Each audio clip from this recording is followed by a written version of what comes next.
Hey guys, what's going on? iCam here. Today I'm bringing more Black Ops 2 information video, so let's get this video started. So today we're going to be talking about audio in Black Ops. So previously in the Call of Duty Black Ops 1 series, people were complaining about the audio. I didn't really see the problem, but as you can see, major YouTubers did have a problem with seeing a new way of hearing their gameplay. They didn't find that it was what they had in previous Call of Duty titles, such as Call of Duty 4 and Modern Warfare 2. It was the same way with World at War. It sounded like your footsteps were behind you. It felt off to some YouTubers. I didn't find it much as a problem because I don't usually play with sound. But most of the best Call of Duty players obviously do play with sound. It is a very big role in MLG gameplay. So Mark Lamia, the CEO of Treyarch, was recently on an interview on Call of Duty Elite TV. That's where you got to pay the $50 a year to get that subscription. Basically, he was talking about audio landscaping. So you might be asking yourself, what is this? Landscaping, basically, what it means is guns may sound differently in a certain room or area of the map. So like it's kind of like with footsteps. So let's say when you're sound horning some guy, he's walking over some snow. You're gonna know where the snow is depending on which map it is. Or maybe he's walking over some wood plates, something like that. It's just something distinct from itself from the rest of the area. So this kind of reminds me of Battlefield, because when you play Battlefield 3 and you're in like a certain room, the guns, everything starts to sound different. It gets a little echoey, but I don't think it's gonna work like that. I just think the gun sounds are gonna be different, maybe louder if you're in a hallway or something. I don't think it's going to be that big of a deal. Just a new dynamic to make the game more interesting and make it feel completely different from the rest of the Call of Duty games. So now people want me to talk about Treyarch's map design. So map design in Treyarch is, I guess you could say, follows the criteria of Call of Duty. It's been staying the same path that we know of. So what I mean basically is that there's three ways to get to the enemy. You go directly to the center for the Russian guys, where it's a lot harder to get your good engagements, but you gotta have a good connection, hope for the best. It's pretty much more of a skill versus luck basis over there. Or it could be the safe guys who go through the left or the right side. Infinity Ward had a different way of doing this. They just made a map and then put hundreds, well not hundreds, maybe like 20 ways to get to that enemy, which also caused and lead to bad spawns and revenge spawn, which we know as today. So what I really think the community wants is to go back to how the way the maps were made before. But speaking of maps, people also want to know about remaking maps. So we already know Nuketown 2025 is coming back. And we recently had Terminal return to Modern Warfare 3 on the Xbox. Next month it'll be on the PS3.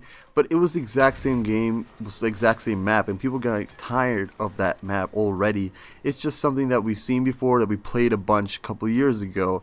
But Nuketown 2025, let's hope they do something different. But speaking of bringing maps back, do you guys remember Cliffside from World at War? It was the beach map. I believe it was a Japanese map where you look over the cliffside, it was a nice beach. And it was like basically where you guys come in and raid and destroy hell. So they brought that back in Black Ops 2, called it Hazard, and they transformed it into a golf course. This made the map feel completely different. It didn't feel like you're playing the same map at all. You just knew the lines of sight that were still there. You knew it was going to be an assault rifle or a sniper rifle map. It could even be a submachine gun, but you have to run it very carefully. It basically was the same flowing map, but you didn't feel like it. It felt like completely different, revolutionary. So people are starting to wondering if they should bring back old maps and still charge for them. Terminal is obviously free, but back in Modern Warfare 2 where they were charging for old map packs, it was a debate. People hated it, sometimes people loved it, sometimes people don't care. I find that to be the general consensus, but people don't care what they bring back, they're going to buy it anyway.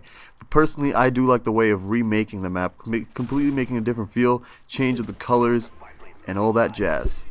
So speaking of colors, this is kind of interesting. So people have been saying during Black Ops life cycle in 2011 that the colors were way too dark, and now people are saying Modern Warfare 3 you can't see anybody. I don't understand if it's just me, but I find that Black Ops is a lot more colorful, and Modern Warfare 3 does have its own colorful maps, but it just finds that when the new game comes out, people have to find some way to complain about it, and then the next year it is gonna be the better game. So I don't understand if Treyarch could, or even Infinity Ward, Sledgehammer Studios could ever fix this. I just find that when the most popular game is out, that is the one that's going to be hated on, no matter what. There's just too many people hating on it. But colorful maps is what people like, but we can't have too colorful like Carnival. Carnival was overdone, especially Carnival, with the stealth clown and everything. The colors made the people not pop at all. It just made them see the background, the scenery. It was really confusing at some times, but game like WMD.